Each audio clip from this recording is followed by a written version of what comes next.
Hello friends, वेदना stories में आपका स्वागत है। मेरी आज की कहानी है दामाद के नखरे। ये लीजिए दामाद जी, आपकी मनपसंद गर्मा गर्म अदरक इलायची पड़ी हुई मसालेदार चाय। देविका ने हुलसते हुए मनन के सामने चाय की ट्रे रखते हुए कहा, क्योंकि दामाद को प्रसन्न करने से उसको बहुत खुशी जो मिलती थी। क्या मम्मी जी, कितनी ज्यादा उमस हो रही है बाहर। मेरा तो चाय पीने का बिल्कुल भी मन नहीं कर रहा। मुझको तो बस इस समय ठंडी ठंडी कोल्ड ड्रिंक मिल जाए तो सचमुच मजा ही आ जाए। मनन के मुंह से ये बात सुनकर तो रूही एकदम से चौंक ही पड़ी, क्योंकि मनन कोल्ड ड्रिंक बहुत कम ही पीता है और चाय का बेहद शौकीन। चाहे कितनी भी गर्मी क्यों ना हो, चाय तो चाहिए ही चाहिए। दामाद जी, अभी पूरी तरह से गर्मी शुरू नहीं हुई है, तो अभी फ्रिज में कोल्ड ड्रिंक मंगाकर भी नहीं रखी। लेकिन कोई बात नहीं, अभी पापा झट से जाकर ले आएंगे। देविका थोड़ा बेबसी से बोली। मनन, तुमको तो चाय बहुत पसंद है, ऐसा करो चाय पी लो, अभी थोड़ी देर में कोल्ड ड्रिंक आ जाएगी। रूही मनुहार करती हुई बोली। अरे रूही बेटा, कैसी बातें करती हो। दामाद जी का कोल्ड ड्रिंक पीने का मन है तो क्यों वो भी अपना मन मारे। मैं अभी झट से बाजार से जाकर लेकर आता हूँ, मनोज उठते हुए बोले। अरे नहीं पापा, आप मत जाइए, बाहर धूप बहुत तेज है। मैं जाकर फटाफट ले आती हूँ, बस आप मुझको स्कूटी की चाबी दे दीजिए। रूही पापा का हाथ पकड़कर बोली।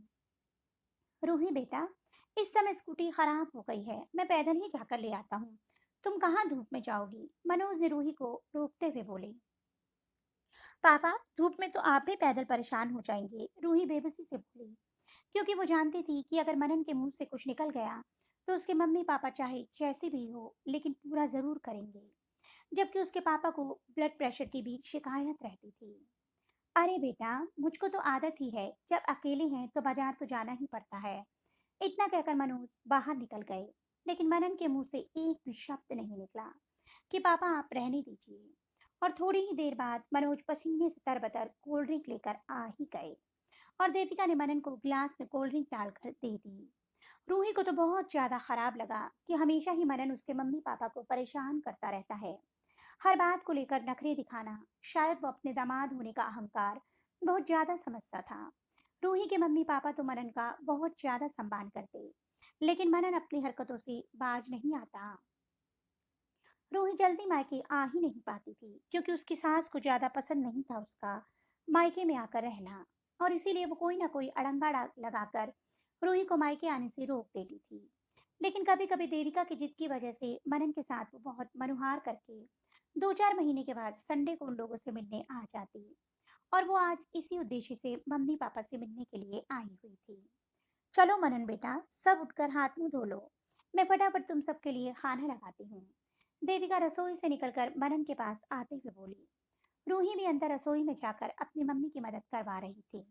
मम्मी जी, पहले ये तो बताइए कि आपने खाने में बनाया क्या क्या है। मनन अपने अखड़े स्वभाव के कारण बोला, क्योंकि उसे तो हर बात में नखरे दिखाने ही दिखाने थे। मनन बहुत मन से मम्मी ने तुम्हारे मनपसंद कचौड़ी और छोले बनाए हैं। देविका से पहले ही रूही मनन की बात सुनकर रसोई से निकलकर जवाब देते हुए बोली। हे भगवान, कचौड़ी छोले, इतनी गर्मी में कचौड़ी छोले कौन खाता है। मम्मी जी, बनाने से पहले एक बार मुझसे पूछ तो लेती, मनन चिढ़ते हुए बोला। मनन, तुमको तो मम्मी के हाथ के कचौड़ी छोले बहुत ज्यादा पसंद है, फिर क्यों। रूही शब्दों में रोष लाकर बोली। लेकिन आज तो मेरी दाल चावल खाने का मन कर रहा था। खैर, जो बना है वो ही खा लूंगा, मनन ने एक तरह से एहसान जताते हुए कहा। अरे नहीं दामाद जी, अभी मैं फटाफट दाल चावल बनाए देती हूँ, आखिर देर ही कितनी लगेगी दाल चावल बनाने में। देविका ने बात को संभालते हुए कहा। नहीं मम्मी, अब कुछ भी नहीं बनेगा, जो बना है वही खाया जाएगा। रूही को सचमुच अपने पति के व्यवहार पर बहुत ज्यादा गुस्सा आ रहा था। हमेशा ही जब भी मनन रूही के मायके आता ऐसी ही बातें करता। मनोज और देविका की उम्र भी अब ढल ही रही थी। रूही का भाई दीपांश नौकरी के कारण सपरिवार बाहर रहता था, इसलिए सारा काम मनोज और देविका को ही संभालना पड़ता था। मनन वैसे था तो अच्छा, लेकिन उसको ससुराल आते ही पता नहीं कौन सा कीड़ा काट लेता, या दामाद पने का अहंकार आ जाता कि वो अपने नखरे शुरू कर देता। जबकि घर पर जो भी जैसा भी होता आराम से खा पी लेता, कभी कुछ नहीं कहता। खैर, देविका ने डाइनिंग टेबल पर सारा खाना बहुत अच्छी तरह से परोस दिया और खुद खड़े होकर गर्मा गर्म कचौड़ियां तलने लगी। अभी खाना शुरू ही हुआ था कि मनन तुरंत बोला, मम्मी जी, पापड़ नहीं दिखाई पड़ रहे। मुझसे तो पापड़ के बिना खाना खाया ही नहीं जाता। फिर मनन शुरू हो गया, मनन बेटा, इस समय होली के त्योहार की वजह से पापड़ चुक गए हैं, बस इसीलिए नहीं तल पाई। मनन बेटा, बस तुम 2 मिनट रुको, अभी तुम्हारे पापा बाजार से जाकर ले आते हैं। फिर से देविका बेबसी से बोली, हाँ हाँ क्यों नहीं, मैं अभी गया और अभी नुक्कड़ की दुकान से पापड़ लेकर आया। मनोज दामाद की फरमाइश पूरी करने के लिए झट से उठकर खड़े हो गए। बैठ जाइए पापा, चुपचाप। आप जवान नहीं हो जो हर थोड़ी थोड़ी देर में बाजार जाकर दौड़ कर जाओगे। और मनन तुम, बस अब बहुत हो गया तुम्हारा नाटक, लेकिन अब नहीं। तुम जब भी मेरे मायके आते हो तुम्हारी नखरेबाजी शुरू हो जाती है।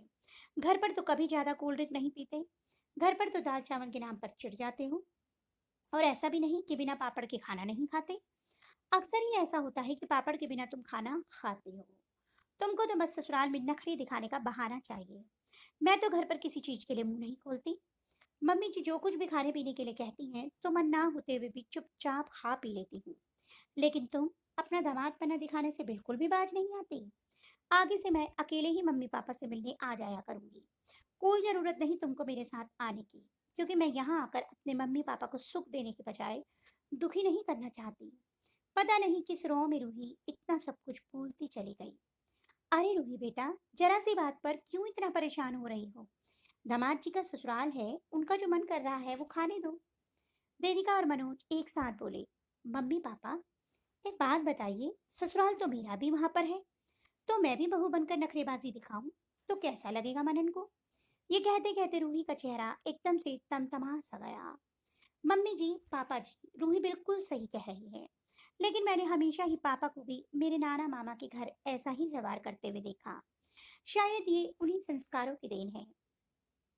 लेकिन आज से मैं प्रतिज्ञा लेता हूँ कि यहाँ पर भी आकर बिल्कुल वैसा ही रहूंगा जैसा घर पर रहता हूँ। मनन अपने व्यवहार पर पश्चाताप करते हुए बोला, थैंक यू मनन, मेरी बात का सम्मान करने के लिए और मेरे मम्मी पापा को परेशान न करने के लिए।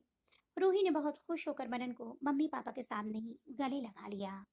लेकिन अगले ही पल वो छेप भी गई जब उसको एहसास हुआ कि उसके मम्मी पापा सामने बैठे हैं, और वो मुस्कुरा कर मनन से अलग हो गई। और थोड़ी ही देर में सब लोग हंसते मुस्कुराते भी कचौड़ी और छोले का आनंद उठा रहे थे। सच में दोस्तों, जैसे बहू एक बेटी है, वैसे ही दामाद भी एक बेटा है। अगर बहू के लिए हम ये सोचते हैं कि वो बेटी बन के रहे, तो दामाद भी बेटे बनकर ही रहना चाहिए। तो आपको मेरी कहानी कैसी लगी? कमेंट बॉक्स में अवश्य बताइएगा। अगर आपको मेरी कहानी अच्छी लगी तो मेरी कहानी को लाइक कीजिए और प्लीज़ प्लीज़ प्लीज़ चैनल को सब्सक्राइब करना मत भूलिए। जल्द ही एक नई कहानी के साथ मिलूंगी, तब तक के लिए बाय बाय।